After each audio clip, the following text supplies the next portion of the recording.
أعوذ بالله من الشيطان الرجيم.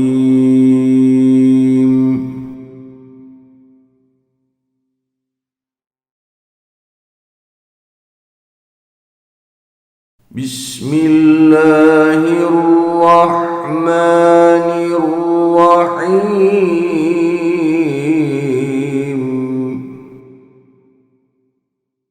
إن الله يأمر بالعدل والإحسان وإيتاء ذي القربى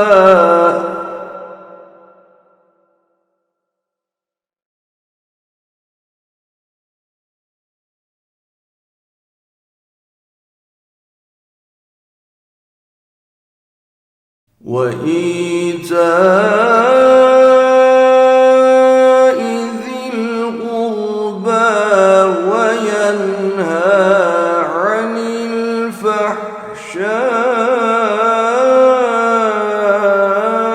والمنكر والبغي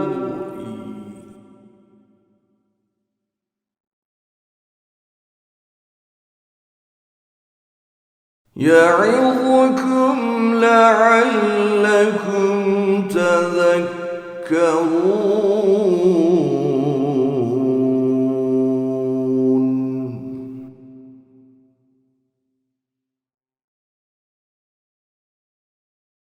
وأوفوا بعهد الله إذا عاهدتم ولا تنقضوا الأيمان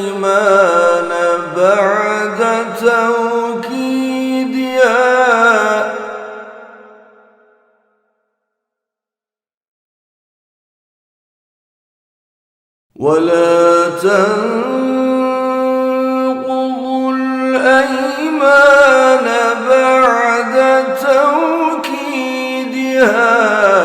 وقد جعلتم الله عليكم كفيلا.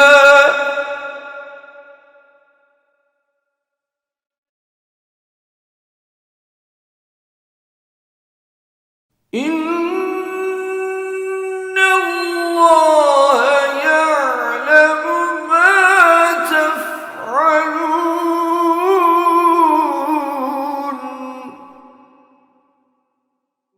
صدق الله العظيم.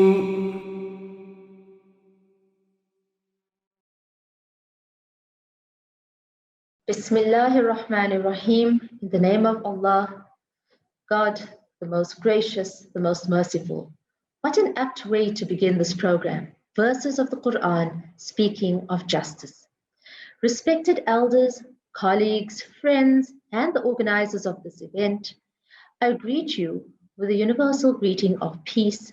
May the peace, the mercy, and the blessings of God Almighty be upon one of you, each and every one of you, on this glorious afternoon in this most beautiful country of ours, South Africa. Assalamu alaikum wa rahmatullahi wa barakatuhu. My name is Rumana Mohammed, and I am honored to moderate this online book launch of a biography of one of the greatest legal minds that as South Africans we can proudly lay claim to have offered the world.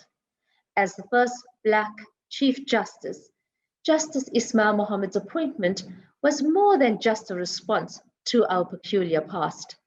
It has been said that his appointment was a special and deliberate choice of a man whose entire life had been about his deep commitment to justice. I therefore welcome all the participants, those on Zoom, as well as those live streaming via Facebook. This event entitled A Webinar Conversation of the Biographical Sketch of the late Chief Justice Ismail Mahomed is hosted by Awqaf South Africa, the Project Justice Trust, the South African Human Rights Commission, and AMAL, the Association of Muslim Accountants and Lawyers. This afternoon, we are commemorating the life and work of Chief Justice Ismail Mahomed 20 years after his passing. Pity, it's taken us this long. And yet, in the words of our President Cyril Ramaphosa, his story is a story that needs telling again and again. And this afternoon is very much about just that. This afternoon's program is planned as a 90-minute webinar and will run as follows. We will begin with an address by Mr. Haroon Kalla on Awqaf's Leaders and Legacies project and how this connects Awqaf South Africa to the book. This will be followed by a keynote address by our former Deputy Minister of Education, Mr. Enver Surty, and of course the co-author of the book. A panel discussion will be followed where each of our panelists will provide their perspectives on the book. I will then present our panelists with questions submitted by you as the participants. So I encourage you to submit your hard-hitting questions during this unique opportunity. Thereafter, each panelist will offer their concluding remarks. And the organizers have very interestingly arranged to incorporate a wider sense of voices about the late Chief Justice Ismail Mahomed. This will be through a very short video clips of the perspectives of his contemporaries and colleagues, and here we will get a better sense of his personality. So let's get started. I now call upon the chairperson of the Board of Trustees of Awqaf South Africa, Mr. Haroon Kalla, to address us for about 5 minutes on Awqaf South Africa's Leaders and Legacies project and how this connects Awqaf with the publication of this biography. Mr. Kalla, as we know, is involved with many philanthropic activities in South Africa, including the Medina Institute and the Al-Ghazali Institute. Bismillah. Assalamu alaikum wa rahmatullahi wa barakatuh. It's indeed our pleasure and honor to be hosted by the Association of Muslim Accountants and Lawyers. Thank you very much for being our co-hosts with Awqaf South Africa and Project Justice. It would be remiss of me if I do not remember a very dear brother of ours, Ibrahim Jedwat, who worked tirelessly with many Adv.Mohamed, my brother Ismail, Dr. Token, and many others, including Zeinoul when he was younger, in the start of the Muslim youth movement. And we know that AMAL was an idea that was mooted in those ranks. And alhamdulillah, it's so fantastic to see that AMAL itself is now an organization that's doing some fantastic work. But we know Ibrahim Jedwat also was part of this vision to see many different, even the medical association, the Muslim Medical Association. So I ask everybody just to remember him in your du'as. We know that he is in hospital at the moment, suffering with COVID and a number of complications. So please keep him in your du'as. Thank you. We also want to thank Minister Enver Surty and Hussein Ayub in particular, Dr. Qureshi Patel in particular, for their fantastic work that they've done in completing this long-awaited book. And we can tell you honestly, it's been 8 years in the making. I know that Zeinoul 8 years ago discussed it at one of our meetings, and we did approach the family, but at that time they were not ready. But I must say thank you to Minister Enver Surty for also having the similar idea, and finally he, with his help and with Awqaf, we managed to convince the family that it would be the right thing to do at this time. And you know, when we talk about legacies, for us, legacies is secondary. What's important is eternal blessing. And that's what the Waqf system is about. And the Prophet ﷺ said there's 3 types of blessings that you leave behind when you pass over to the next world. And these are all sadaqah jariyah for us, which is eternal blessing. The one is, of course, leaving children who do good deeds. The second is leaving property, and the income of that property goes to beneficiate projects that are uplifting for the community. And the third is what we have witnessed today is knowledge or advice that has been left behind for the benefit of mankind and the Ummah. And our Leaders and Legacies project is about this eternal blessing and Sadqa Jariyah, is the knowledge the great legends have left behind. So far, this is our 13th publication. And inshallah, we have our 14th publication already ready to launch before Ramadan, inshallah. And I'll mention a little more about that. But it's incumbent on us to revive some of the memories and the teachings of these great legends that we have. Enver Surty was one such legend that we had taken an initiative of writing a book about him, and alhamdulillah, he agreed to work with Dr. Quraish to complete his biography as well.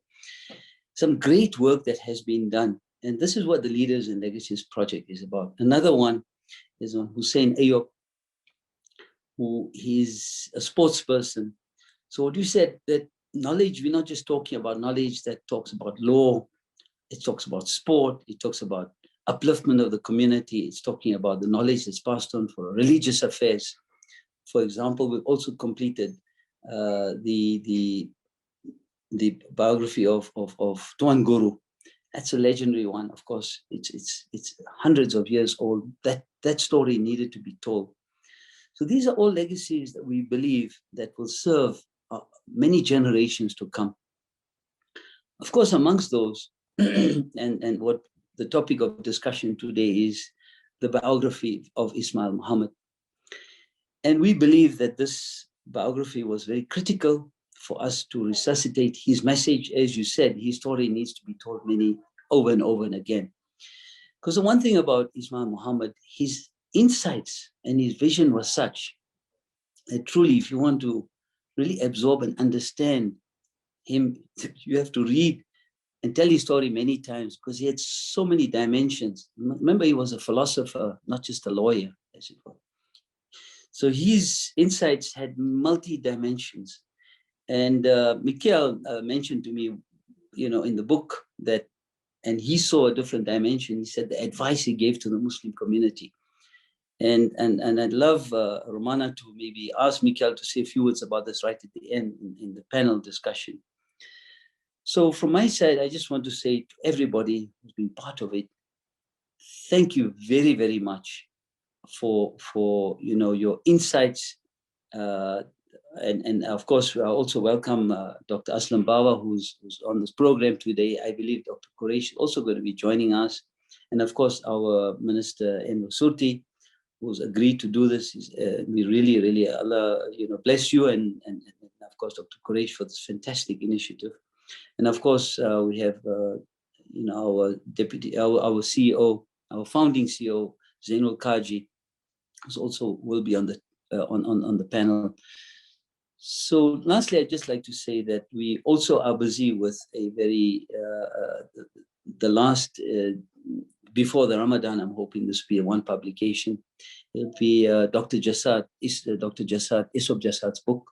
Also a legend in our community, and inshallah, we're hoping to do that. So Rumana, we hope that would be something that we will also rely on AMAL with maybe Islamic Medical Association to join hands and launch that book as well. Rumana, thanks to you and all the association and Dr. To Aslam Bava, Advocate Aslam Bava, also for initiating this project and this particular launch. May Allah bless you all, and we wish you well for this afternoon. Unfortunately, I won't be joining you for the panel discussion due to something has just cropped up, and I need to attend to that. But may Allah bless this project, and we will remain on the program until as long as we can. Jazakallah. Assalamu alaikum wa rahmatullahi wa barakatuh. And just on a final note, to say thank you to all those that have supported Awqaf South Africa to achieve these legacies, to achieve the establishment of this legacies project. And from this, we also have set aside 100,000 rand to start the Ismail Mahomed Waqf. And we're hoping to encourage young lawyers, especially from the emerging communities, to complete their degrees or to do their masters, inshallah. So we hope that those who are listening, please contribute to that. Waqf is a worthy cause, we think that, and buy the book, of course. Jazakallah. Assalamu alaikum wa rahmatullahi wa barakatuh. Allah bless you and your families and keep you safe. Wa alaikum salam wa rahmatullahi wa barakatuh. Shukran. I really appreciate that. I think the definition that's given to Sawab Jariyah, eternal blessings, I think that's a beautiful translation. Shukran, Mr. Kalla. And also for helping to keep our communities alive with stories of our legends from within our community. I think it emphasizes the fact that our lives matter and the legacies that we leave behind inspire the next generation. So shukran for that. That was beautiful. We have a little video to play. Met him for the first time in 1990. And at the time, he was still a senior counsel at the Johannesburg Bar. Brilliant man. They said, that's Ismail Mahomed. So he made an exceptionally good impression on me as a leader, as a well-spoken man, well-read man, an articulate man who was politically conscious. I didn't know at the time that he had these degrees in political science, but he really came across as a man who was well-grounded in human rights and politics when I first met him. That was a little video of Chief Justice Mogoeng and his thoughts on, of course, Chief Justice Ismail Mahomed. Before we continue, let me once again remind you to please post your questions via the chat, and we can now proceed to the much-awaited keynote address by Mr. Enver Surty, co-author of today's biography. Mohammed Enver Surty is the chairperson of the Project Justice Trust and former Deputy Minister of Basic Education, also former Minister of Justice and Constitutional Development, and of course the co-author, together with Dr.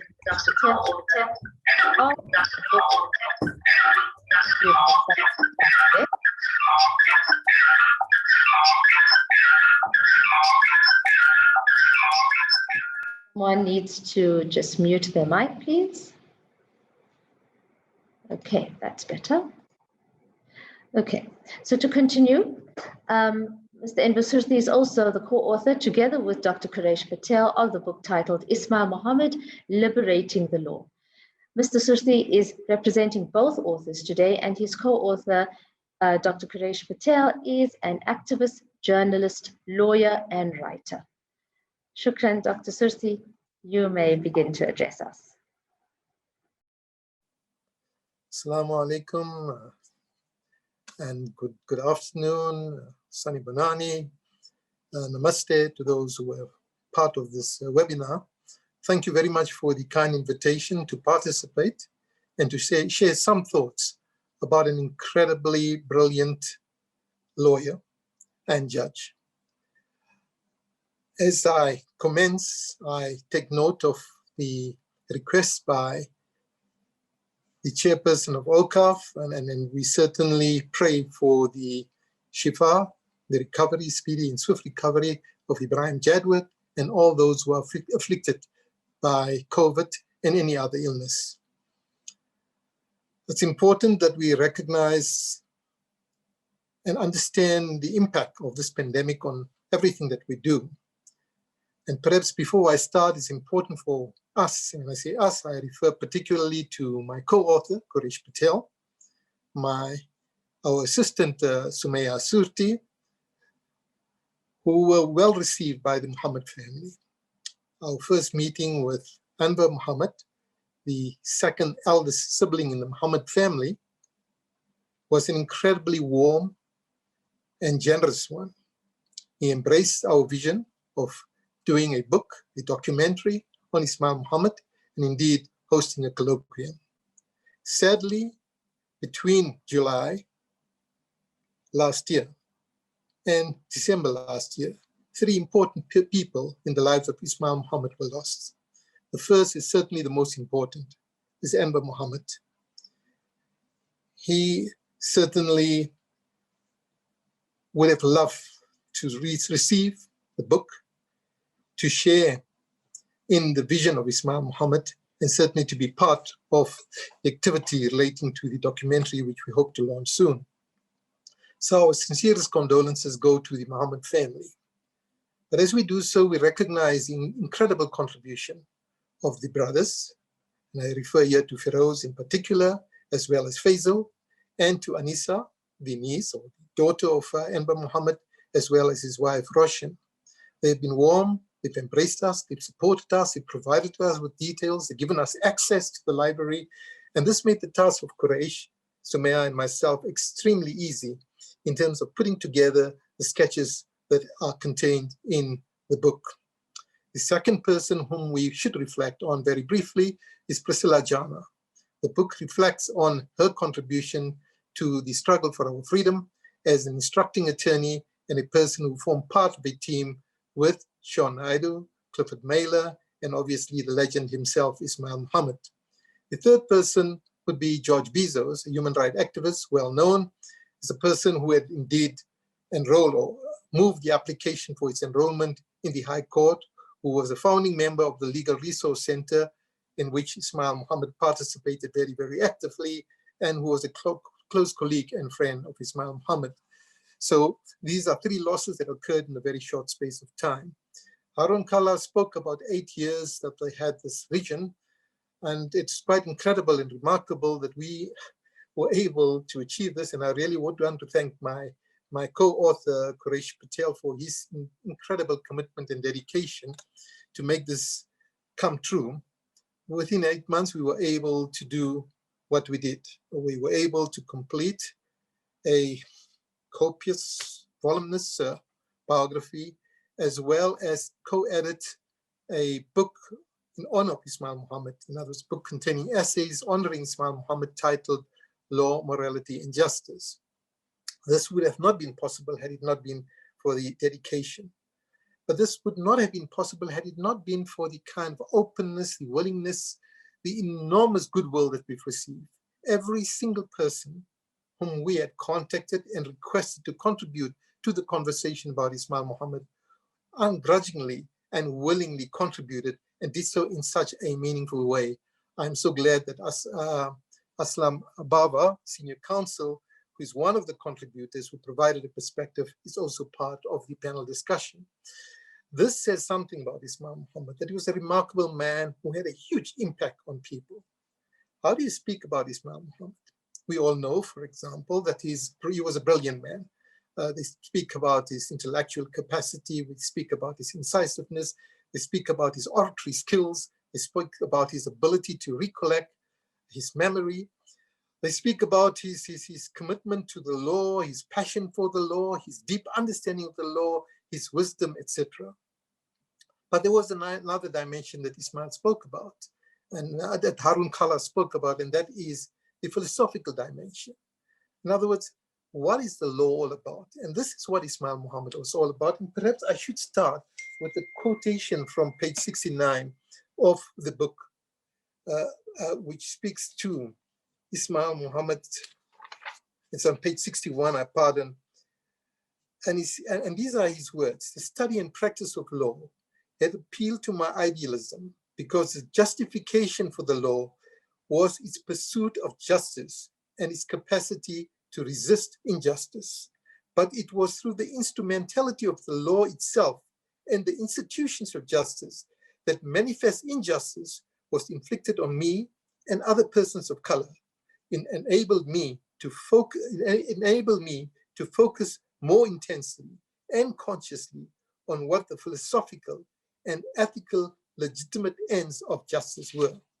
And indeed, he elaborates in his speeches and some of his reports the correlation or the indivisible relationship between law and justice, that law devoid of justice cannot be regarded as law, that law in its purest form has two central elements. The one is justice and the other is morality. There has to be a moral dimension to the law. If the law is oppressive, if it denies citizens or the masses of our people of opportunity and access to justice, then it cannot be regarded as either moral or credible or legitimate. So what Muhammad's argument and his philosophical point was, is that in order to gain legitimacy and credibility, the law had to have the ingredients of morality and justice. And justice and the law should not be apart, but should really synthesize and coalesce in a way that makes a difference in the lives of our people.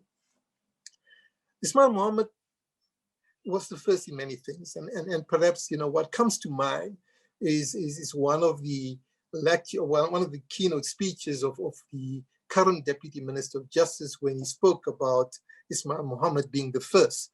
I'm just going to add to the first of many firsts that he was. For example, he was the first student who was able to achieve simultaneously at the University of Adv with distinction his Bachelor of Arts degree as well as his honors degree. In other words, he was able to do that simultaneously and graduated within a period of 5 months, and he passed both cum laude. He would also be a first to have, he was only 2 of them that passed the LLB at the time, cum laude. He was the first black silk already in 1974, when there was no other black silk. Ismail Mahomad's ability, his incredible skills, his forensic skills, his flourish as a lawyer could not be ignored and had to be affirmed, and he was given the title of senior counsel. Now, that was quite extraordinary because that was a long time ago under very, very oppressive circumstances.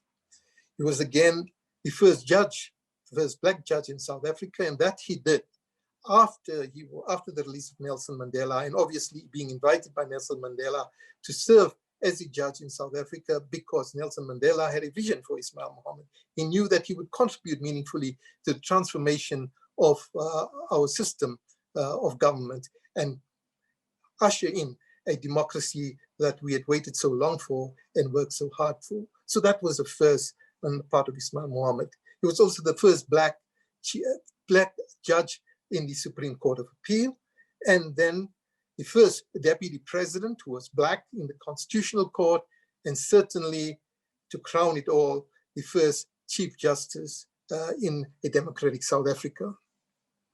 Now, this didn't just occur with ease. It occurred under very, very difficult circumstances. And to understand Ismail Mahomed and the depth of his wisdom and the compassion and the tolerance and the resilience of this man is to recognize that he practiced law under the most difficult circumstances. For example, Ismail Mahomed was not allowed to become a member of the bar in Pretoria, notwithstanding his incredible achievement, his remarkable achievement at university. He was forced to go to Johannesburg, where he found offices, but he's courted for 12 years in succession. He was denied the right to occupy an office simply because of the color of his skin. And one wonders, what is it that these white liberal, so to say progressive lawyers did for 12 years, seeing a man squatting, not being allowed to practice law, recognizing his ability, and that ability was recognized by all in sundry, so otherwise he would not have had silk. All were aware of his incredible talent. Yet nobody really raised their hands to say, but it cannot be accepted that Ismail Mahomed cannot be allowed to occupy premises. He was forced to have his sandwiches on many occasions in the passageway. He was forced at times to even have it in the toilet. Notwithstanding this, he rose to great heights. He ensured that he fought for justice and contributed enormously towards this particularly important struggle. Now, Ismail Mahomed makes his mark as a human rights lawyer, as a lawyer who brings about transformation in administrative law, in constitutional law, and he does some incredible things, notwithstanding his busy practice. He serves as a judge of appeal in Lesotho, in Swaziland, in Botswana, and in Namibia, and then becomes the Chief Justice of Namibia when Namibia receives when it's liberated. Now he does all those things, practices an advocate, and is able to do it with such great flourish. But Ismail Mahomed was prescient. He knew, he spoke about the Bill of Rights long before we started our process of negotiations in South Africa. He spoke about the values of human dignity, equality, and freedom, and equity, long before we did so. And these are recorded in his judgment. So what Ismail Mahomed did is basically infuse into the law a value system that was absent. He argued, and he argued that there is nothing wrong with Roman law or Roman Dutch law. In fact, Roman Dutch law and Roman law, and he refers specifically to foot, and promotes equality, recognizes the dignity of other people. And yet what the South African white minority had done, it had subverted the common law in a way that it excluded the masses of our people. And he believed that his task was to ensure that he works towards the emancipation of our people. But Ismail Mahomed was principled and a person of integrity. And his philosophy was based on the fact that you cannot acquiesce, you cannot collaborate with a system that oppresses and represses and excludes the vast majority of our people. And for that reason, he refused and declined the offer to become a judge in South Africa, and instead became a judge in the neighboring countries and contributed very positively and meaningfully to those countries. Years go by, Nelson Mandela is released, negotiations take place, and again, we all know of his incredible role in CODESA, where he co-chaired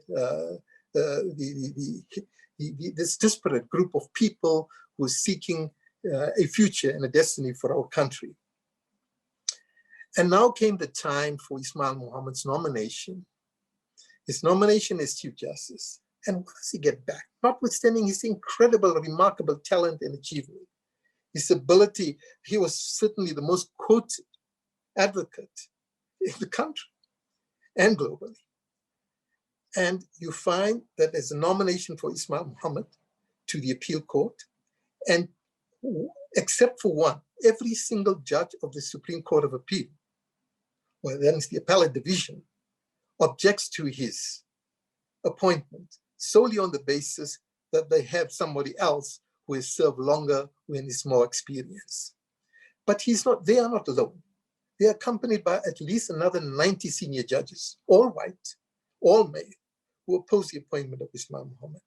And what the Judicial Services Council then did, and was the best thing that they could ever do, is go through a transparent process where interviews were conducted.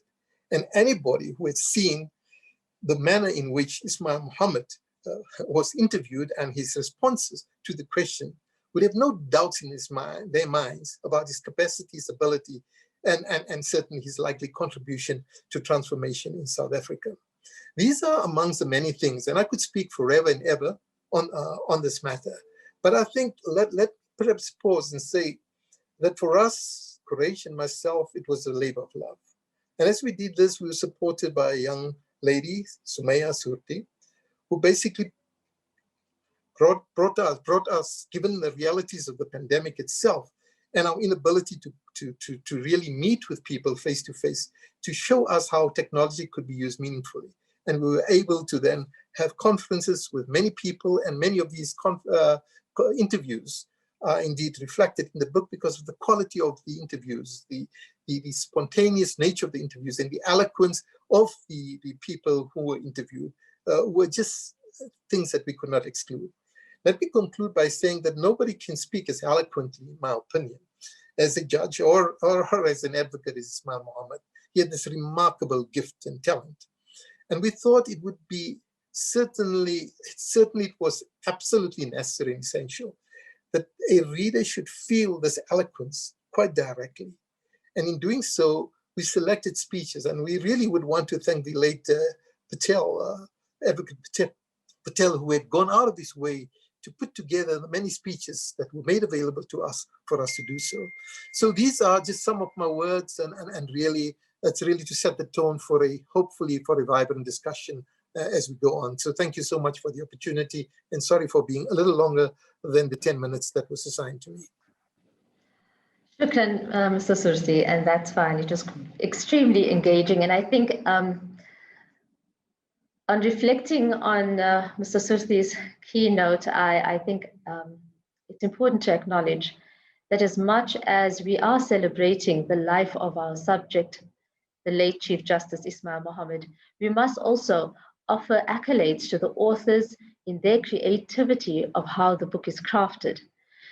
A smorgasbord of philosophical perspectives about the law, deep insight about the man himself, and a variety of perspectives through those who are his colleagues and his contemporaries. This is truly a testimony that the book was indeed a labor of love. Shukran.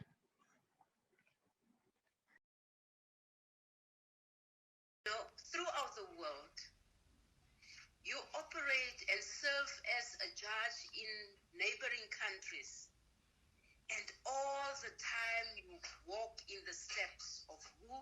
Ismail Mahomed. I go to Lesotho, I serve there as acting judge. Ismail Mahomed has been there. You look at the jurisprudence, you look at the law reports, Ismail Mahomed has been there. I go to Namibia. Today I serve as acting judge in Namibia. Who was Chief Justice there? Ismail Mahomed.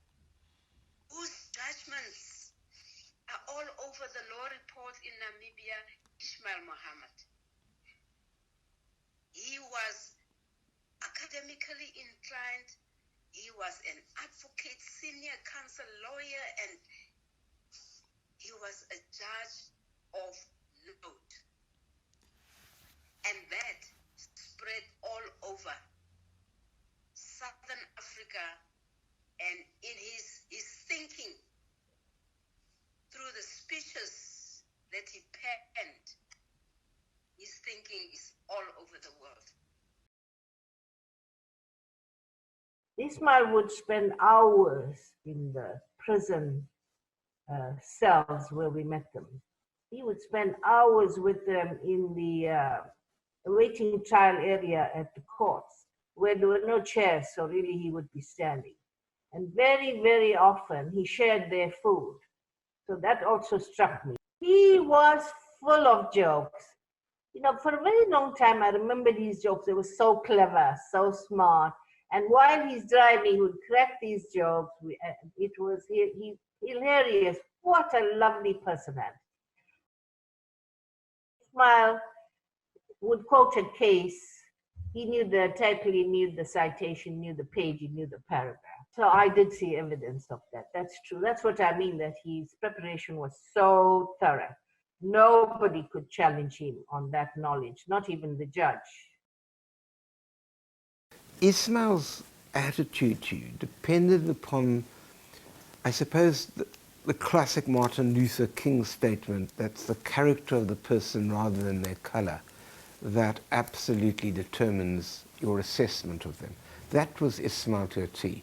So I met this very famous man who was a seriously brilliant advocate. I was early 30s, and you just got a sense of Ismail that once he'd worked you up, you know, then you could almost do nothing wrong, frankly. That was Ismail. He was very much an intellectual father. He was the sort of person who encouraged me, with whom I could share my own anxieties about South African society, and in a sense sort of give real fundamental intellectual guidance in all sorts of ways, and then being also a role model, the sort of person one wanted to be when one grew up. Well, how is it that somebody who, in a sense, was so subjected to egregious racism throughout his life, lived in a township, as we've indicated, had to have his sandwiches in the toilet because he couldn't actually get chambers, and couldn't eat in chambers because he was a sort of door tenant, and if there was nobody, if all the chambers are occupied,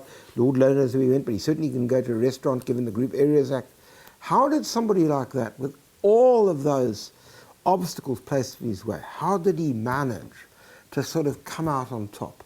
And the answer is that Ismail sort of resented. Of course, he himself suggested on numerous occasions that apartheid had injured him fatally. But he didn't take it as an excuse for incompetence, far from it. Ismail abhorred incompetence and laziness. His argument was you've got to be the best possible. But so his anger was in a sense a totally justified anger. It might have meant from time to time he was ruder than he might otherwise have been. Couldn't blame him. But the point was that was somebody who essentially was able to say, I will take every abhorrent obstacle that the apartheid government puts in my way, and I will negotiate myself through them, and I'll get to the top of my profession and actually make the kind of contribution that he did make. That to me marks an utterly extraordinary person.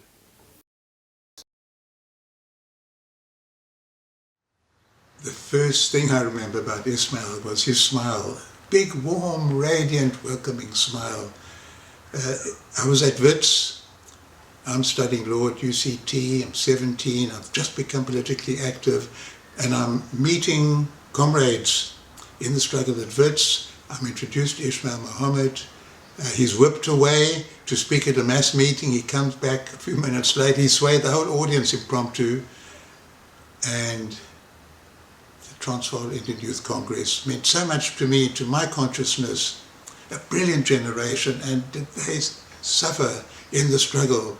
Kathrada, his story is well known. Barney Desai was with them then. People like Mosi Mullah and Jasset, who escaped from prison, got out. People like Indus Naidu, who was set up in MK and shot, tortured, sent to Robben Island for many years. Freni Jindwala was part of that group, and so many others. Ameermia, who was killed, he belonged to that group, and Babla Sulaji also thrown out of the window like Ameermia and also killed. A wonderful, wonderful generation. I fast forward to 1960. I'm at the Appellate Division in Bloemfontein, very excited. I've just been in the AD for the first time, and the attorney has invited me to lunch at his club. I've spent the whole morning defending my arguments against a barrage of questions from the Chief Justice, who walks past our table and says, well done, Advocate Sachs. And I'm beaming until the attorney tells me the story. About a week before, a young Indian advocate had come down to Bloemfontein to appear in that court. He had the court eating out of his hand, and the attorney told me when it came to lunchtime, I couldn't invite him to this club. He had to go down to his car and drink coffee from a thermos flask and eat his sandwiches, and I just crushed. And that was the life of Ismail for all those years, practicing as an advocate. He didn't go into the underground, he wasn't part of the resistance, he fought almost single-handed inside the legal system, surrounded by oppression, not allowed to have his own chambers, having to squat in George Bezos's chambers when he was in Johannesburg, subject to all the oppressive atmosphere and laws and practices of the law at that stage. I fast forward again. We are now members of the Constitutional Court of South Africa. And Ismail is brilliant, he's sharp, he's tormented, he's quick, he's thoughtful. Often on his own, wrapped up in his mind, he's thinking. Frequently the second last one to speak as we had our discussions round the table. Always incisive, always something fresh, different, a way of articulating the law that was law for people, not ideas for their own sakes, but ideas for the rights of people. In the Izapu case, I was so excited by the lyricism, the beautiful expression, such a difficult case dealing with the Truth and Reconciliation Commission that allowed killers and torturers to go free if they came forward to tell the truth. And I remember putting down my copy on my desk and rushing to his chamber saying, Ismail, this is wonderful. He was kind of very, very startled. And then he moves away from us, and possibly the high point of his career was the moment when he's called upon to speak to the Judicial Service Commission to say why he believes he should be Chief Justice of South Africa. Was he a worthy candidate? And the Conservative judiciary had rallied around their man, and it was a man, signed up saying they wanted a person, a very decent, competent person who spoke very, very well, but Ismail followed. And what the country learnt from his presentation to the JSC was he wasn't being considered as Chief Justice simply because he was a person of colour and things were changing. It was because as a person of color who had suffered from the way the law could be used to discriminate and oppress, he'd learned how to fight back, how to transform the law, how to see the law as an instrument of justice and emancipation. And he spoke with a fervor and a passion and a clarity and a confidence and an enthusiasm that just captured everybody. It captured the nation. We didn't see much of Ismail afterwards. And years later, he visits the court. His hair is now white, wonderful, radiant smile, which I hadn't seen for all those years, except maybe once when I spent a night at his house with him and his marvelous wife, and he was very, very relaxed. And now he's relaxed. And I'm saying, Ismail, we've got to bring out a book to get your brilliant writings and sayings. He smiled at me, he smiled at me. A week later, he was dead. He'd been paying his last visit to the court. And now today, at last, the beautiful lyrical words of Ismail Mahomed are being captured and presented. They belong to the world. They belong to all of us. They radiate today as they radiated at that time. The country needs that vision today, just as we needed it so much then.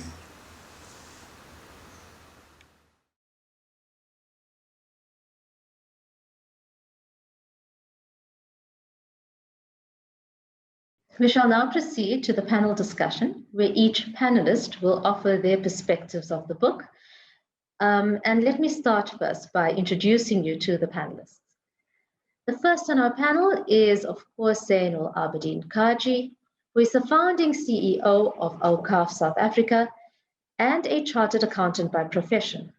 He has been listed on both the top 500 most influential Muslims and the top 500 most influential Muslims in Islamic finance.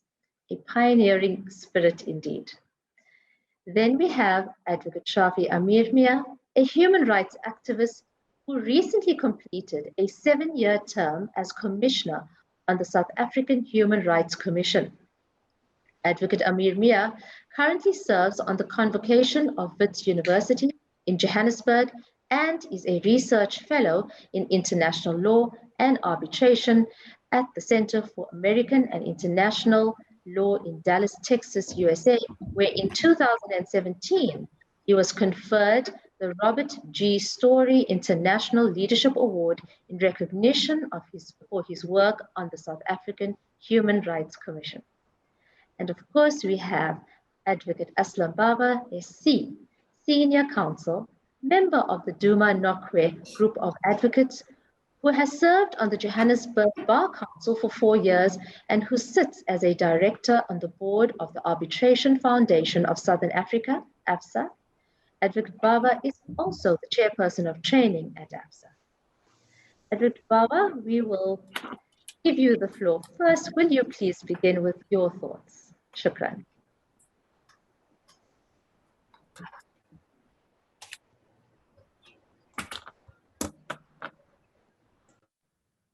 Thank you, Rumana.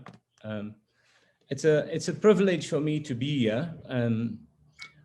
My thoughts on the book, and I would like to start with dealing with the manner of its presentation and the articulation by the authors and by Sumaya as coordinator.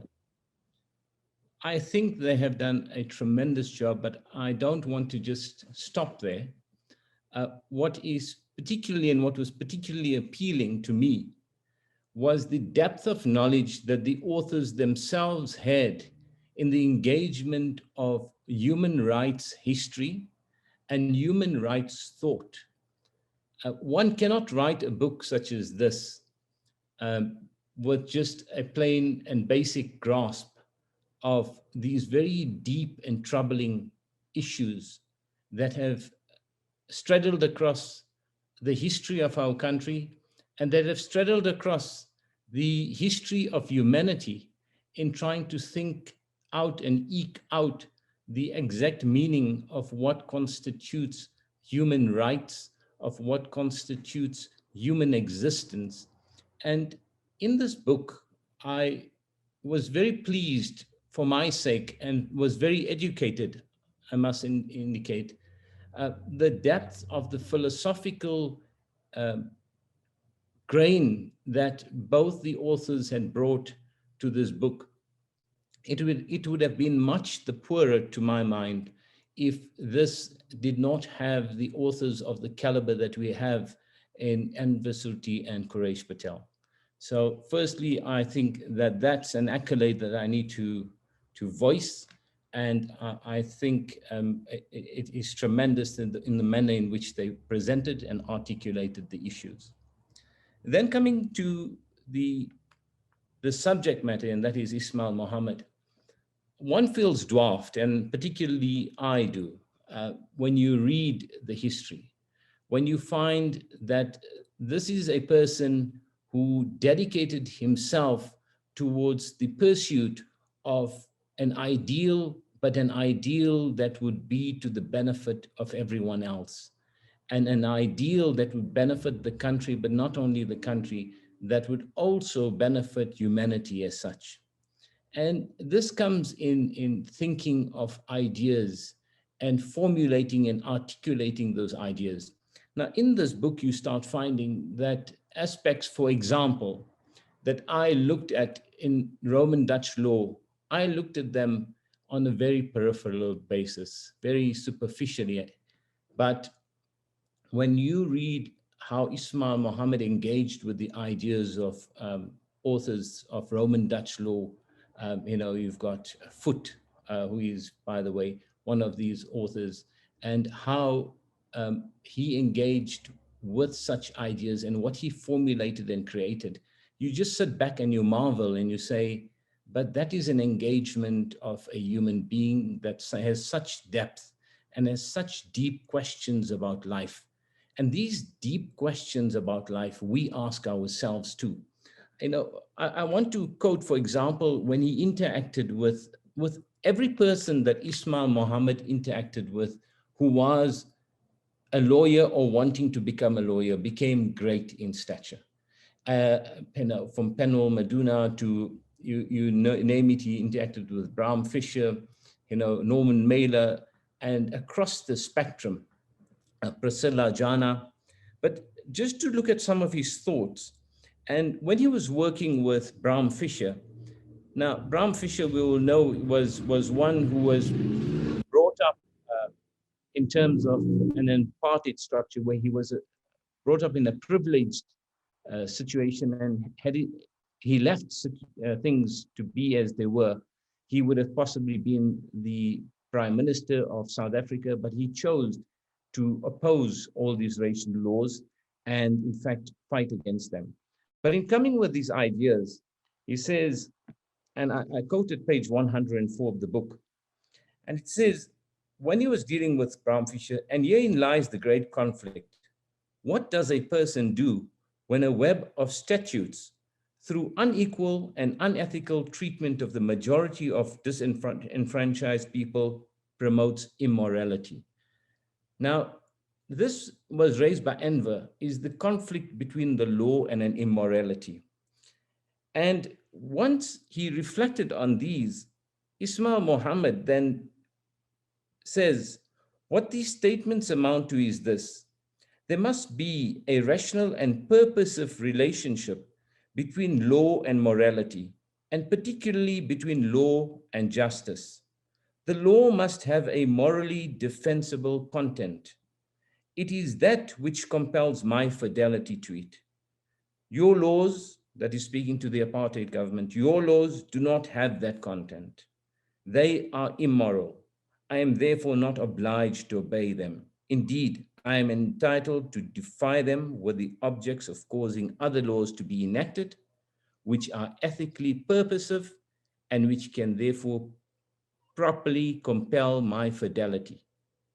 Now, this is something that is of such a depth that where people speak about wanting to go to the depths of understanding of human beings and to the suffering masses that were put into such situations merely because of the color of their skin, you start seeing that this humanity of Ismail Mahomed, this working towards an ideal and an idea and crafting it.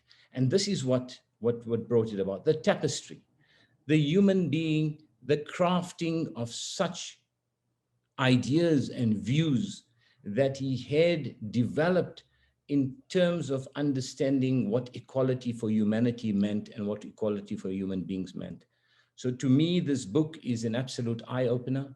It is one that I would suggest that every lawyer by right should read, and by force, per force should read, but every individual interested in human rights and every person wanting to understand the great vision of Ismail Mahomed and how he applied it and how he changed the course of the history of this country should read this book. I would recommend it highly.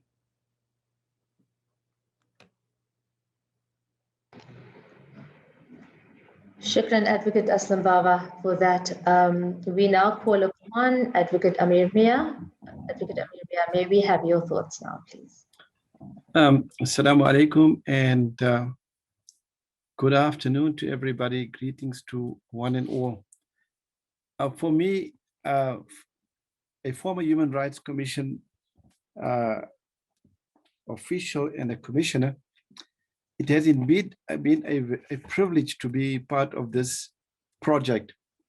And let me tell you why we thought it fit for us to come on board in this particular project itself. Yes, one, as the other panelists have said, is about the greatness of the person himself, the late Chief Justice Ismail Mahomed, and his immense contribution to the human rights landscape and the human rights jurisprudence of our country. But secondly, more important than that, it came 20 years too late. Too late in the sense that whatever the reasons may be, his greatness could have got lost in the narrative over a period of time as we see things unfolding, as the democracy is moving 25 years further from the 1994 divide.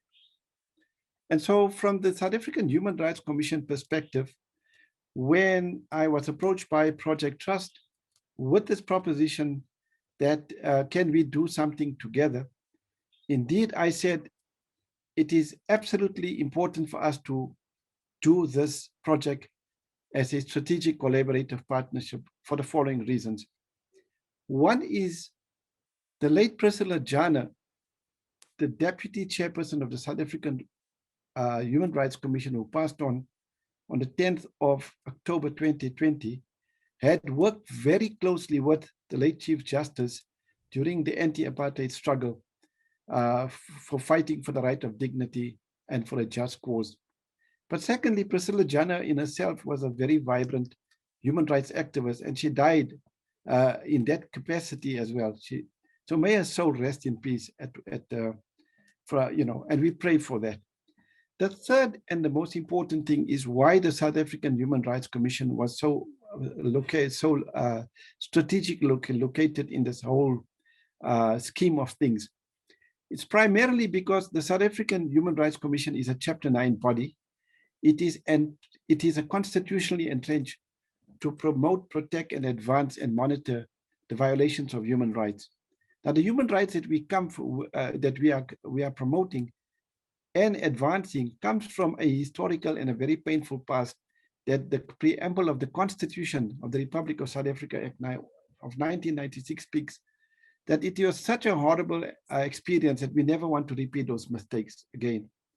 So the platform was there for the South African Human Rights Commission to engage the process with Awqaf and Project Trust and say, yes, it is befitting for two reasons. One is that the South African Human Rights Commission is celebrating its 25th anniversary since its establishment on the 2nd of October 1995.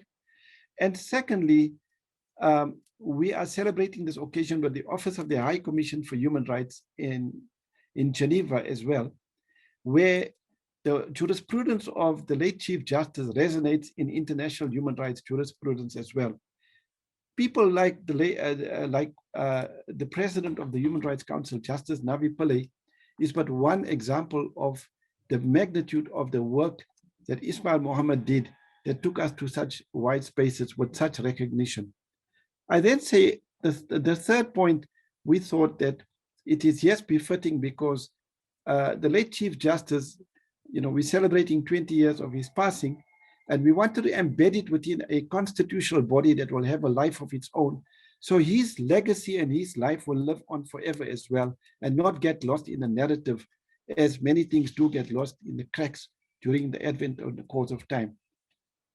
Lastly, what I'd like to say is that from the book itself and the essays that were written, Law, Morality, and Justice, which we launched on the 10th of December 2020 at Constitutional Hill with Project Trust, Awqaf, the South African Human Rights Commission, the Department of Justice, and the Office of the High Commission for Human Rights, and civil society organizations.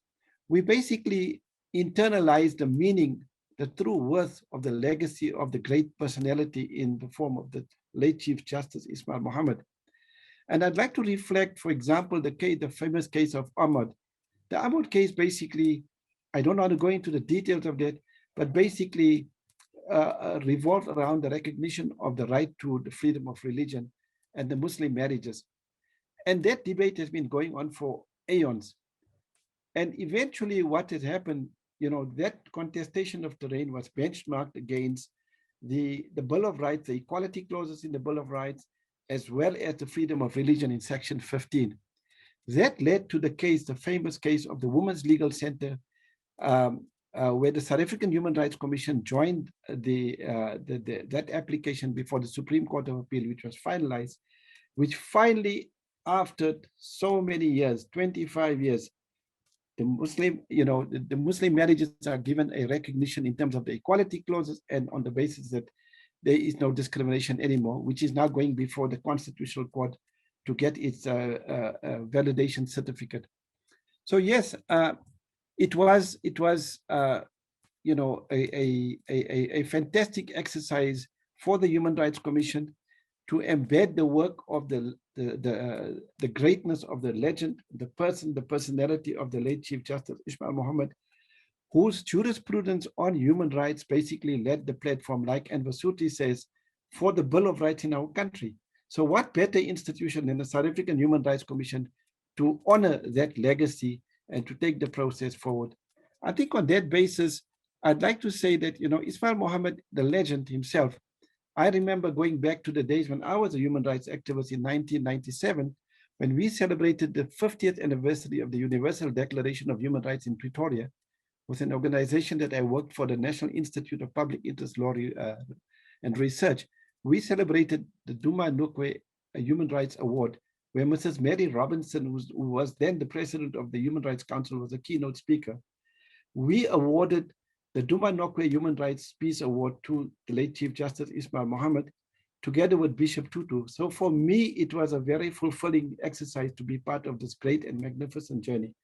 I think in terms of its jurisprudence, Aslam Bava has spoken eloquently about it, as so as Enver Surty, and it has been a marvelous occasion and a privilege to work with everybody to put it together. And I'm sure going forward, the message is that Ismail Mahomed's legacy will never be lost. Inshallah, that's my hope. I thank you all. Thank you very much for that, Advocate Mohamed Shafie, Ameermia. Most inspiring. Shukran. We will now give the opportunity to Mr. Zeinoul Cajee. Please, will you let us have your thoughts now? Assalamu alaikum wa rahmatullahi wa barakatuh, and good afternoon to everyone. I'd like to just endorse what Brother Haroon had said and the other speakers in passing on our gratitude, our great gratitude to the authors and the assistant Sumaya for having made this book possible. I would like to just recall that when we started Awqaf South Africa, it was in about 2000, 2001. By that time, of course, Justice Ismail Mahomed had passed on already in the year 2000, actually. He passed on. And there was a speech that Haroon referred to as well that he made in 1997. And I want to just tell you that we produced a little booklet about basically the roadmap of Awqaf. And that booklet was prefaced by the late Chief Justice Ismail Mahomed. And that was the speech that he gave at the launch of a Muslim directory that was launched by the Center for Training and Development under Brother Murshid Davids at the time. And we found it apt to actually use that speech as the preface for that book, because it really laid the foundations for the vision for Muslims in South Africa. And I think we kind of embrace that vision in Awqaf South Africa, alhamdulillah. So, when we talk about all the various projects and programs that we actually get involved with, then some of his thoughts actually come to mind. My reading of the book, and in particular, was to see his Islamic influences. And I think that comes out very, very clearly in the book itself. As the authors say, that Muhammad often referred to Quranic verses that extol the dignity of all human beings. He quoted, and in terms of his philosophy, he quoted Dr. Iqbal, Muhammad Iqbal, also in many of his speeches. So we find that Ismail Mahomed, despite all the challenges that he had, he was a resilient person. He was humiliated. He also said that they treated him not for what he was, but what he was not. And what he was not was, he was non-white, and that's the badge that he carried on his forehead for many, many years. So, but his quest for justice, freedom, and equality are really those Islamic values, universal Islamic values that he obstinately strived for. And I think that he relentlessly strived. Actually, almost every action of his was guided by that. And it also reminds me of the verse that was played on the video earlier on. And that's a verse that is read every Friday in our khutbahs. And I'm just going to recite that as well for you. Bismillahir Rahmanir Rahim. Inna Allaha ya'muru bil adli wal ihsani wa ita'i dhil qurba wa yanha anil fahsha'i wal munkari wal baghi ya'idhakum la'allakum tadhakkarun. Now that verse speaks directly, if one uses that as the backbone of Justice Ismail Mahomed's being, it would actually fit almost hand in glove. It would fit perfectly, because that verse commands, and we listen to that every Friday, that verse commands justice. It commands compassion. It commands fighting against aggression, immorality, and injustice. So if one looks at it from that perspective, then Ismail Mahomed really was an embodiment of that particular verse. So, and we know that when we talk about justice, then justice is one of the highest values in Islam, and a foundational value. So Ismail Mahomed was a personification of that particular value. I would like to see scholars actually review his book from that perspective. I would like to see some scholars actually looking at his book from the prism of the Maqasid al-Sharia. And this is the higher objectives of the Sharia. And one of the higher objectives of the Sharia are underlined by values of compassion, of justice, of freedom, of mercy. And these were all embodied by Justice Ismail Mahomed. And that is what he fought for practically in all the cases that are quoted in this book. So when we look at, just by the way, Maqasid al-Sharia, the higher objectives of the Sharia, the earliest kind of English publication was around 2005. And later on, there were other books by Jasser Oda, 2008, and also by Ibn Ashur, 2006. But when one actually looks at, reads the Maqasid al-Sharia and reads the life of Ismail Mahomed, then there's a consonance, there's a congruence in really what he was striving for, because the Maqasid al-Sharia talks about protection, promotion of life. It talks about a dignity. It talks about human rights.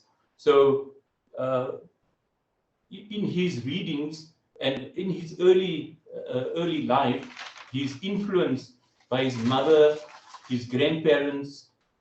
He lived in a very strong Islamic home. His parents and grandparents were very religiously inclined. And there's also that story about his mother, who just sat on the musalla until he reached his destination in Johannesburg. So yes, that was when he was actually at the bar in Johannesburg. So that was the second part. His early influence, and then his personification and living the Maqasid al-Sharia. And then, of course, Haroon mentioned that speech, and I mentioned it earlier as well. So in this speech here, he talks about the Muslims, the struggles, the protests that were done, that Muslims got involved in, the people that were involved, the Dadus and the Jasats, and many others, including many non-Muslims, were involved in the struggle, humanity. So while he talks about that, he says that while that was very good, and that was really something that we admire, and that was an Islamic duty that was being performed, but he also feels that now what? Now what should we do? Because now he was talking in 1997. So he says that he asks the question, should we just shrug our shoulders and deny any responsibility? Should we just be involved with now consumerist culture, and we should divert from our spiritual and intellectual growth? Should we? And he said that this type of culture, this consumerist culture and ostentatious living, must be vigorously and strenuously resisted, because he was also influenced by the poverty and the inequalities in this country, and he felt that as Muslims we should actually be striving to become more alive, more relevant, more energetic, and have a renewal in our faith and our ability and our energy to be directed towards poverty alleviation and social justice. And he talked about Tawheed, and he said that Tawheed releases love, caring for the conditions of others, and it strengthens our moral fiber. So he said also that if we are to do that, then that will also ensure the security of our people, our homes, our properties, and it will restore the moral fiber of our people. So this was, his message. The active dissemination of social justice is a duty. Just on the note that Aslam Bava spoke about law and morality, and what I found was this congruence between law and morality, and that comes also from that verse that was recited earlier on, that he felt so strongly about that there cannot be a law that is unjust. There cannot be a law that is immoral. And that is what he vigorously and strenuously fought for. And he would find every avenue to actually ensure that if a law was unjust, he would make sure that he would prove that that law was unjust and immoral. there must be consistency between law and morality. It cannot work otherwise. So I think I'll close off there. I also feel that Chief Justice Ismail Mahomed was really, if he was in a true Islamic state, he would have been referred to as the Qadi. He would be referred to as the Chief Qadi, because whatever he did, he may not have been articulating his judgments in Arabic or in Arabic terms or Islamic terms, but the fact that he was a conveyor and fighter for freedom and justice, that alone would have been an accolade and would have been his notion or his title of Qadi. So I think he will always be an inspiration to all of us and for generations to come.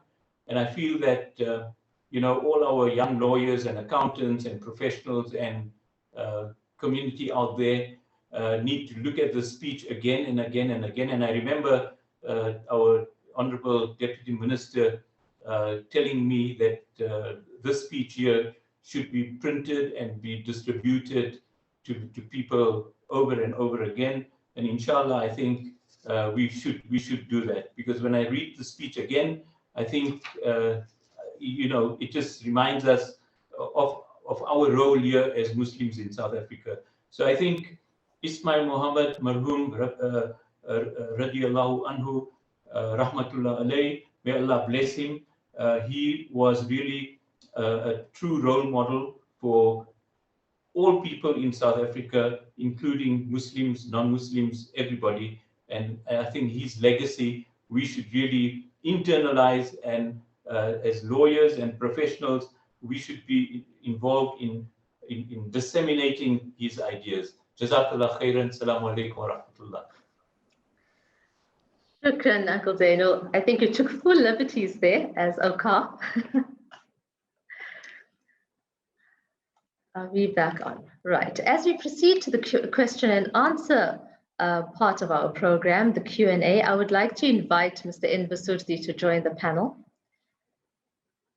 And I encourage all of you as the participants to please bring through your questions on the chat group, and we will pose them to the panelists.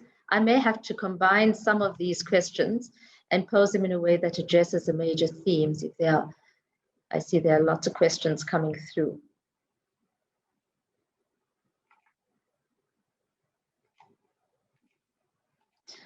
Okay, so my question the question that was posed by Mr. Haroon Aziz by email was, how would Judge Mohammed have responded to the unconstitutional interference by two successive state presidents in the modes of existence and operations of the two organs of state, vis-a-vis the NPA Scorpions and the SSA? Who can I hand that question to? Just get my gallery view.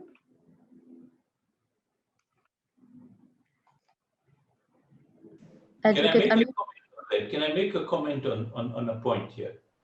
Yes, sure. I think that one of the things that that came across quite strongly, and I know this is more legal, a legal issue than my layman's reading. So I think the advocates here would be better suited to answer. But I just want to say that the issue about Parliament and the executive and the Constitutional Court, I think that was like one of his major contributions here, to separate the powers of those two organs, where in no way can Parliament ever pass a law that is against the Constitution, and that the Constitution will always be the supreme law, irrespective of who and what the executive decisions may be. So I just wanted to say that. Perhaps Advocate Bava, you can come in. Yes, I think from the question, the separation of the three arms of the state and the powers that are demarcated would have been insisted upon by him on the basis that if it was to protect the rights of individuals against a state that was seeking to do something that would have caused either an injustice or an oppression towards the citizenry of the country. So my sense would tell me that wherever there was an injustice that was going to be perpetrated, and wherever the state was to overreach in terms of its function, that you would find that in his hands, the judiciary would have come out and would have championed the cause of human rights of the citizenry. It would, in doing that, take all the factors into account. And just reading through the book, you get that sense that Ismail Mahomed did not deal with anything superficial. When he was engaged with a process such as this, he would have exhausted every avenue in exploring and understanding what that level of interference was, who it emanated from, why it emanated, and what the implications in law would be. His judgments in all of the matters were towards a basis of justice that would stand not only good at the time when the order was being made, but it would stand good for future generations too. We find that in many of his judgments, I till today quote, and many lawyers quote his judgments despite the lapse of 20 years, and we still use that as the basis for dealing with issues. So I think he would have considered the justice and the human rights of the citizenry and made a decision according to that. Shukran for that, Advocate Bava. I just want to remind the panelists we have 15 minutes before we close, so we need to keep our responses a little more succinct so that we can get more questions in. And I would like to pose the next question to Mr. Surty. And the question that comes through is, just let me get my text stuff right.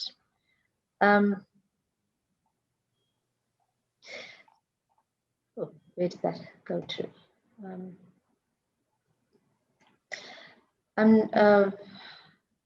Okay, there we go. It is clear from the book that Justice Mohammed faced an immense amount of hurt and pain when the liberal establishment at the time opposed his appointment. From your research on the Chief Justice, how do you think he rose above that hurt and pain? Thank you very much for the question. And before I do so, I'd like to respond to this question, but the earlier question is a very critical question, and I thank Mr. Aziz for putting the question, with your permission, moderator, and I'll be very, very brief. Firstly, to say that Ismail Mahomed always argued for a constitution that was a supreme law. He was opposed to parliamentary sovereignty that is unregulated or not controlled by a constitution, and particularly a constitution that does that has a Bill of Rights. So he took pride in the fact that South Africa had one of the most progressive constitutions with a Bill of Rights protecting human dignity, equality, and freedom. In terms of his interpretation, and we can't now, well, Ismail Mahomed would have judged the matter, but what he did quite differently and quite uniquely, quite different from what Sidney Cantridge would have done, basically he moved away from tabulated legalism and look at the purpose of the intent. And this is what Advocate Bava is trying to say. Now, what is the content? What is the content?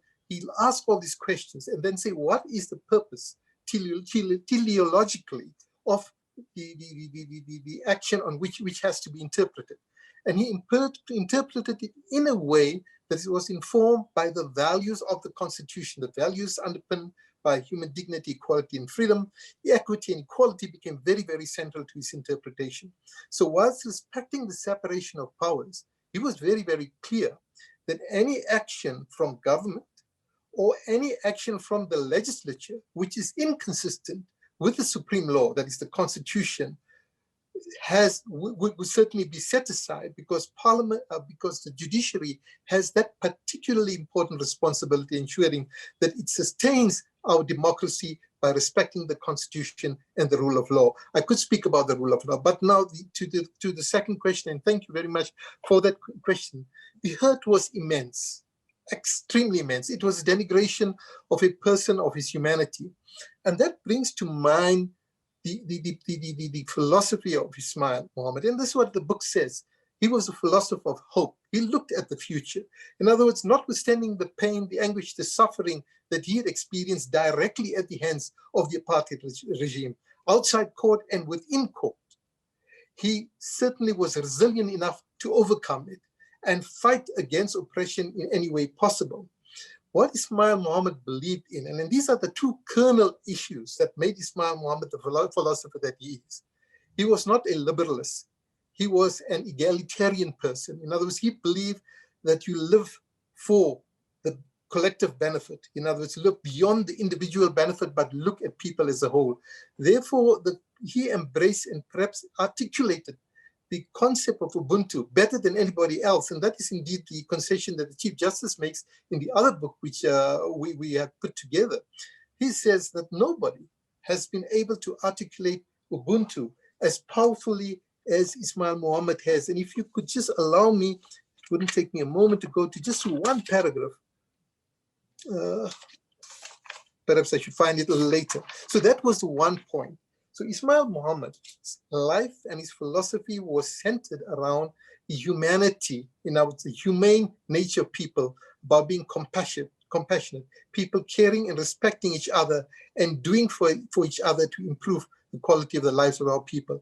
And he found that to be quite fundamental. And therefore, when he was perhaps one of his most groundbreaking judgments, and I don't think anybody could have done it as he would have done, was the Azapo judgment, where they looked at the TRC. And this would respond also to Haroon Aziz, because technically and legally, in terms of the fundamentals, anybody who has committed a crime should basically be punished for it.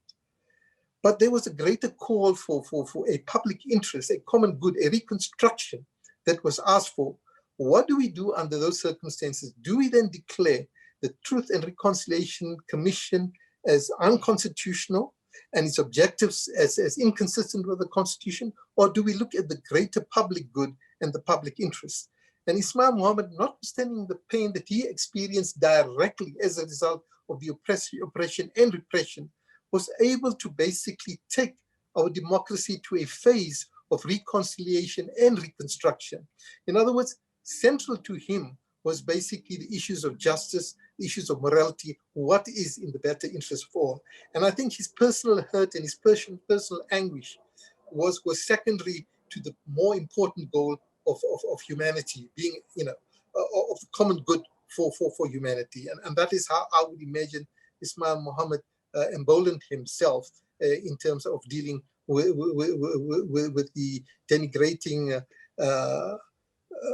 attitude of the judiciary and those that work around him. Thank you. Mr. Surty, I think there's some really interesting questions coming through. We're running out of time. I'm just going to allow for one or two more questions before we move to closing remarks and the closure of the program. There's quite a few questions coming through in regards to the judiciary. We've got, what would the Chief Justice have made of the serious allegations made against our judiciary? It's worrisome. And then one earlier also about judicial overreach. Perhaps Mr. Surty and Mr. Bava, you can respond to that. I'm not sure, I don't see Mr. Ameermia, Advocate Ameermia on the panel. Okay, thank you.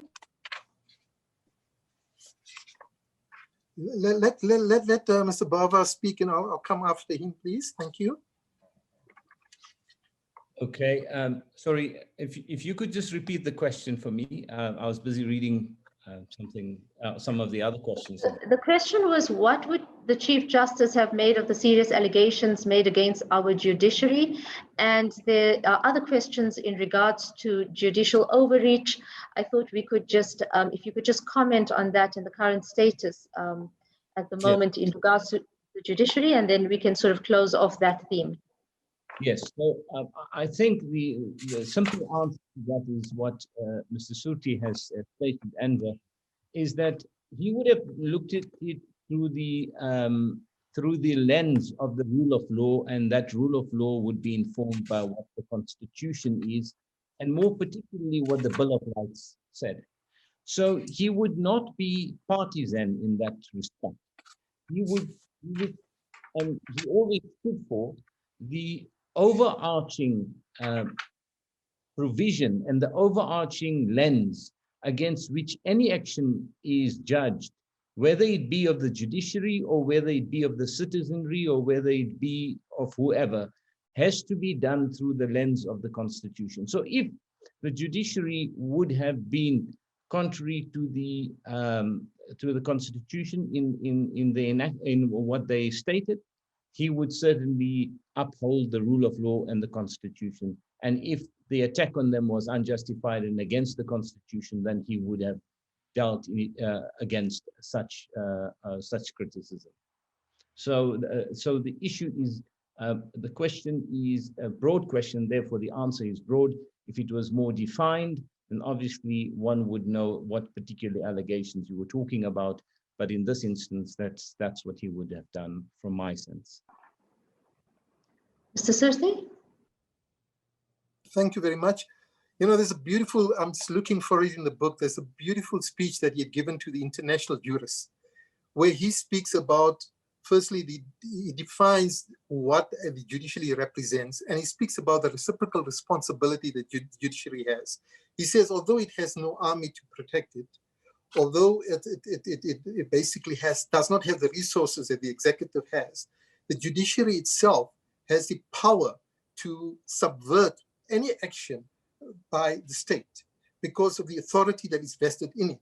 And that creates a huge reciprocal responsibility on the part of the judiciary to ensure that all actions are consistent with the Constitution and the underlying values that underpin the Constitution. And therefore, he called for a boldness, he called for a complete embrace of truth, integrity, and honesty in the manner in which you decide on matters. So Ismail Mahomed basically spoke of, and in fact, that's how he lived. He was bold in what he did and what he said, but he did so not for any peculiar, selfish, parochial interests. He did so in the best interest of the nation, consistent with sound democratic practice, and informed by the values of our Constitution, and looking very closely at comparative law and international law. Ismail Mahomed opened the vistas of international and comparative law. Before that, it was our common law, really domestically grounded, that informed the approach to interpretation.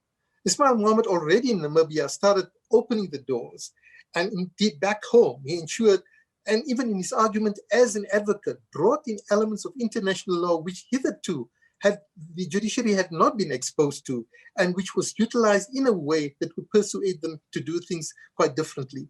So the dynamic, but fundamental to this, is forensic skills, the ability, the capacity of the judiciary to be able to exercise its judicial functions in a way without fear, favor, or prejudice, but in a way that is wise and knowledgeable. I wish I had this particular paragraph which you would read. It's so eloquent, it's in the sheer poetry, and that you would find in the book. And that is why I say this book itself is less about the writers, and it's more about Ismail Mahomed in its own words. And I really think it's something that one has to look at closely, because it answers the question in his own words through, Thank you.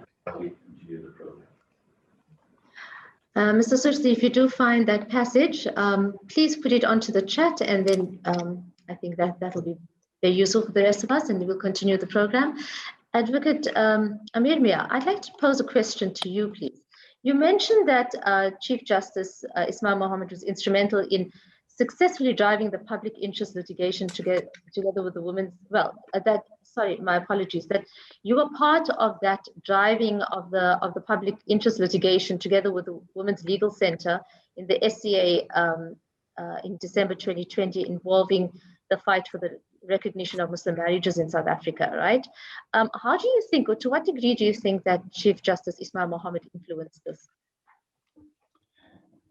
Thank you very much. I think it's a very good question.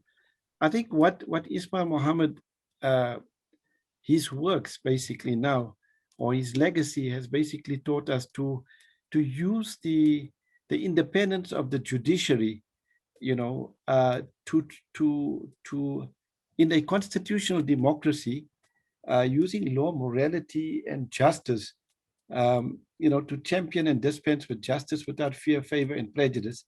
But this he did so successful. I mean, this he did so beautifully, and he taught us that so beautifully, is that the preamble of the Constitution speaks about a horrible past, a past that excluded everybody rights at the, you know, in favor of the minority groups. So in this particular case, I think there are three elements that came out for me and the Human Rights Commission when we championed this, was basically how do we challenge ourselves to transform society, secure the rights of everybody, and to restore the dignity of everybody. And I think from the Ahmad case in the 1990s to the 2020 judgment, which finally, you know, in the Women's Legal Center matter, basically sums up the entire philosophy behind a constitution, the vibrancy of a constitutional democracy that upholds the rule of law and champions and dispenses with justice without fear, favor, and prejudice in the interests and the liberties of everybody equally. So everybody is equal before the law. Everybody has equal rights before the law, and nobody has a right to be discriminated at all. So that for me is a take-home message from the Women's Legal Center matter to champion a public interest law discourse. And this is just but the beginning of it. It could be any other thing as well. I mean, we are getting many, for example, right now, and it's a practical thing. If you get, for example, the Hindu Diwali festivals, where the Hindu community will burn burst crackers, and they live in this gated estate. And then obviously, you know, the rules of the corporate body says, you can't do this, you can't do this. You benchmark that against the equality clauses of the Constitution in rights in favor of the entrenchment of the freedom of religion and the diversity in the Ubuntu. That is the vibrancy that I take home from the message of the late Chief Justice Ismail Mahomed, that law is a very powerful tool for social engineering and social change in equity and in justice for a just cause, so that you can live in dignity and live in a diversified community and respect each other and live together as human beings. I think I'll stop there. Thank you.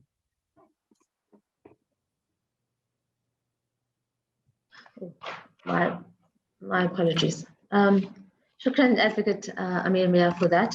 Before we go to the closing comments, I'd like to just give a few of my thoughts, please, very quickly. I think it's common cause. The late Chief Justice Ismail Mahomed is recognized as a great thinker, and when we contemplate who he was, I think it's also important to locate him in this country and reflect on the ways in which his legacy speaks of him navigating between the possible and the impossible, and making the impossible possible, and how he connected with being a Muslim with being a South African. He was a Muslim individual living in South Africa, and how he experiences the laws as a young Muslim and then as an older believer. In his judgments, you see his interpretation of the Islamic laws as not being contra bono mores. In fact, he uses his own experiences as a Muslim and is able to turn the tide. In the AMAL judgment, we see the case being the pioneering case in regards to the freedom of religion. How does this happen? You know, we have to ask. It's because in my understanding, he is able to integrate the laws and move forward. He's able to enforce the norms of marriage in Christian laws as being no different to the laws of Muslim laws and Hindu laws and so on. And he brought us to this point. And I have to ask, I ask myself as much as I ask everyone out there, what are we doing about this? What are we doing about grabbing that baton and moving forward? Because it just appears as if our community is not wanting to be radical anymore and challenge the status quo. I was speaking to Advocate Omar Musa over the weekend, and he recollected how Chief Justice used to go through case law line by line and repeatedly looking for innovative meanings, and that's just brings me back to Surah Mujadila in the Quran, where the Prophet ﷺ and women, where the Prophet ﷺ and we know Khawla are in debate as to what should happen in regards to her divorce. And the Prophet ﷺ goes back and forth to Allah. And she keeps on saying, but that's not good enough. And eventually a compromise is reached between Allah as the lawmaker and the subject Khawla. And if we apply ourselves, like the late Chief Justice Ismail Mahomed did, then I just see that the possibilities are endless. The possibilities to reach a just and human solution within the black letter of the laws, with the least offense to the next person. And as Mr. Surty said, Ismail Mahomed believed that the law must coalesce into the lives of the people. So I think he looked for innovative meanings. He moved our society forward. I believe that this is a lesson for us all. He did not pander to the order of the day, and I believe nor should we. I'd like to invite each of our 4 panelists for their 2-minute closing remarks before we go to the vote of thanks and the closing dua.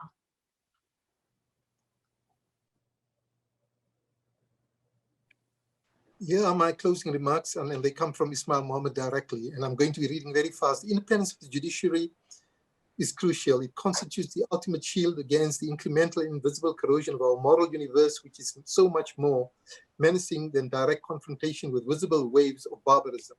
Judges are clearly entitled to demand and expect fidelity to these truths from a society which sustains them, but that society is also entitled to demand from judges fidelity to these qualities in the judicial temper, which legitimizes the exercise of judicial power. Many and subtle are the qualities which define that temper, and he goes on about it. The second quotation that I have here is, but the excitement of this pursuit of into the future is immeasurably enhanced by the truths absorbed from the past and the present. For lawyers, these include the insistence at all times that the attainment of justice must be the rationale for all law, that law cannot be distant from justice and morality, without losing its claim to legitimacy, that the ethical objectives of the law contain the lifeblood of a nation. And my final quotation here is basically what our moderator, competent moderator, had spoken about, is our responsibility. He says, a refusal to confront that challenge will otherwise doom them to stagnation and decay, interrupted only by dangerously obsessive fissures within themselves and destructive intolerance towards dissent from others who do not share the perception in the pursuit of truth and nobility. These fissures are often catalyzed by issues very peripheral to the centrality of the faith, but they are awesome in their power to engender disaffection. I think that's a powerful message, which comes from the same speech that Zeinoul Cajee, the preface that Zeinoul Cajee spoke about, in terms of how our Muslims should continue to be innovative, to confront truths and realities without being disrespectful and without creating fissures within the community. Jazakallah. Thank you. Shukran. Advocate Aslam Baba, you are next. Thank you very much. I want to address one question, and then I just want to address a quotation in closing. The one question that has been asked is a question about Ismail Mahomad's mother sitting on the prayer mat from the time that he left the house until he got to Chambers. That was told to me while I worked with Isu Patel, and he's the one who compiled, I think, all the speeches of Ismail Mahomed.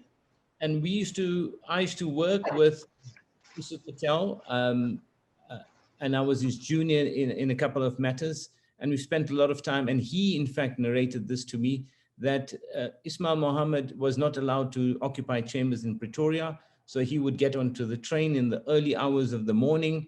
He would then come to Johannesburg, and until, in those days there were no cell phones, so until he got, he went to a telephone booth or he managed to get a telephone, and he then called his mother. His mother would not stop praying, and she would not stand up from the prayer mat. So that is the one as far as that question. So the person wanted to ask, was asking whether that's an urban legend or, so I heard it from Isu Patel, who worked with Ismail Mahomed, and he was told that by Ismail Mahomed.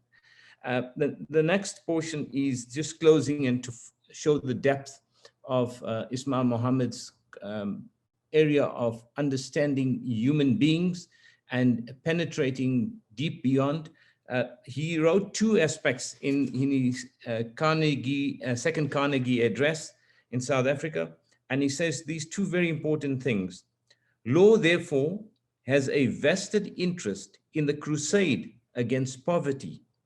Mass poverty does not only degrade the poor, but threatens order. It therefore has the potential to imperil both the poor and the rich. The second question, he says, is the role played by our legal system in South Africa in alleviating or aggravating poverty. Now, this is so important to us that we need to go beyond the strictures of what we see as our boundaries. People need to find, and generally a society is gauged by how it treats the weakest in its society. And that, in terms of a lesson for all of us, is that we need to dig deep and we need to find ways of alleviating poverty and making sure that the human rights of each and every individual and the dignity of each and every individual are safeguarded. Shukran for that, Advocate Bava. Advocate Ameermia, please, can we hear from you? Thank you very much. So in closing, I'd like to say what lessons, take-home lessons we can learn from this exercise. I think it's all possible first by the grace of Allah that everything happens on an appointed time. Some people would say 20 years too late, but that was the qadar. And so be it, but there must be a reason for it as well.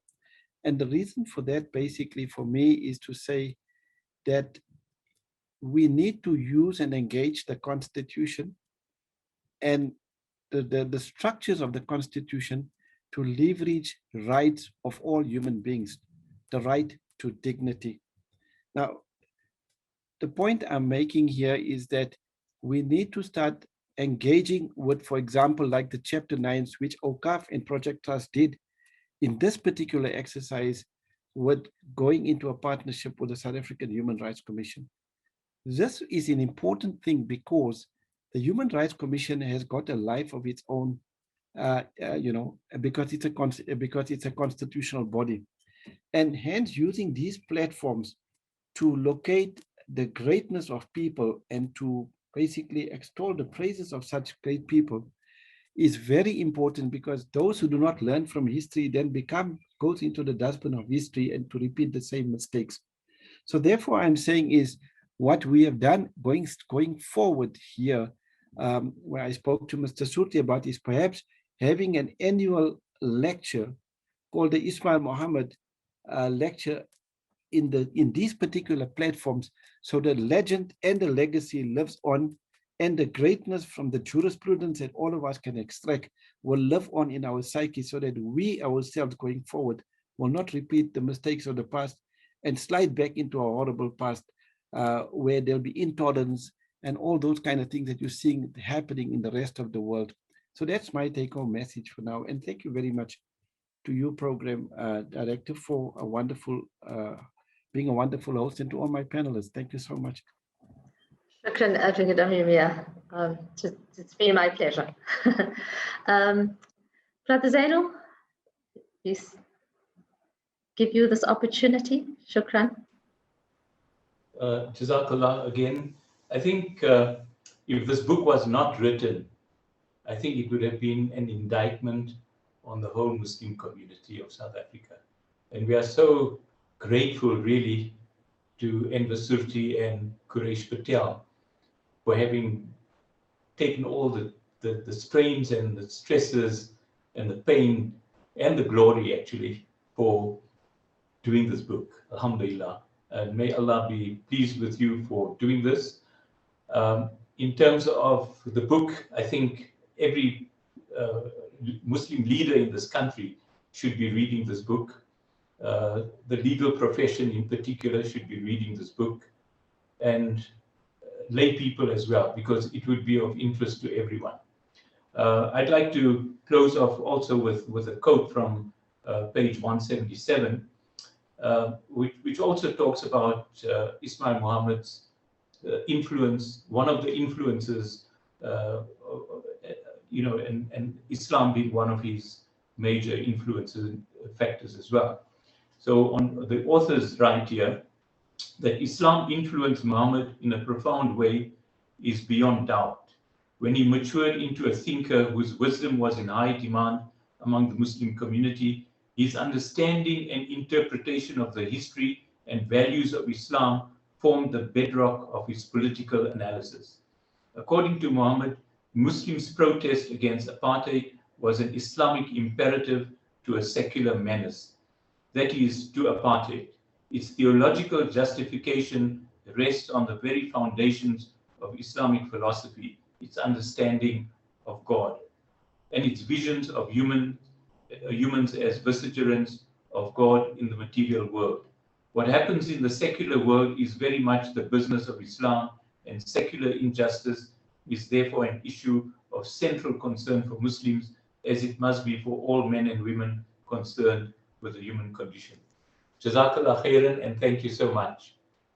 Shukran, Zeinoul. I think we've had a beautiful afternoon together, lots of stimulating discussion, and as someone said, intellectual stimulus. I think it's time to conclude this program, but it's also critical to acknowledge those in the background who help us to bring these dialogues, which our community is I think, desperately seeking. And it obviously could not happen without the partnership of very important people, organizations, institutions, and individuals. We thank the Project Justice Trust and the co-author, Mr. Enver Surty, as well as Dr. Quresh Patel, the speakers, Advocate Aslam Bava, Advocate Ameermia, AMAL, the Association of Accountants and Lawyers, Muslim Accountants and Lawyers, Awqaf, South Africa, of course, that's Mr. Haroon Kalla and Zeinoul Cajee. I believe Mikhail Kolya has been in the background involved as well as Hassanein Abdullah, the iSkill team of Awqaf, for assisting with the behind-the-scenes technical duties, and all participants, to all of you for being a part of this. I'd like to also thank, I believe that there are 2 people who have been monitoring our questions and answers. I'm just trying to get their names. But there are 2 sisters who have been assisting us with just putting the questions and answers together. My apologies. I want to thank you for that support as well. And before we go through to the final dua, I believe that Maulana Yusuf Patel is on standby to do the final dua. Just to let all of you know that there are online options for the purchase of this book, and the online option allows for this book to be delivered at your door or to your door at a cost of 300 Rand. That's the cost of, or the recommended retailing price of the book. You can purchase these books online from the Project Justice Trust, which has its own online store, as well as Baitul Hikmah. I believe on your screen, these details are available. So the Project Justice Trust has an online shop, as well as Baitul Hikmah. And of course, if you are in the Pretoria or Johannesburg regions, then Ikra Agencies is a retail outlet that has copies for you to purchase at their store. At this point, I would like to call upon Maulana Yusuf Patel to conclude this afternoon's program with a dua. And I thank all of you for joining us this afternoon. Shukran. Assalamu alaikum wa rahmatullahi wa barakatuh. Subhanallah walhamdulillah wa la ilaha illallah wallahu akbar wa la hawla wa la quwwata illa billahi al-aliyyil azim. Allahumma salli ala Sayyidina Muhammad wa ala ali Sayyidina Muhammad wa barik wa sallim. O Allah, we beseech you for your forgiveness. Shower your mercy on all of those who participated. Reward those who had contributed to the compilation of this book. Give us the ability to live the legacy of the Chief Justice. Give us the strength to personify the ideals of justice, morality, and compassion that the Quran expects of us. Grant shifa to all those that are ill, and grant the marhumeen an abode of peace and tranquility. والصلاة والسلام على رسول الله بفضل سبحان ربنا رب العزة عما يصفون وسلام على المرسلين والحمد لله رب العالمين. Jazakallah.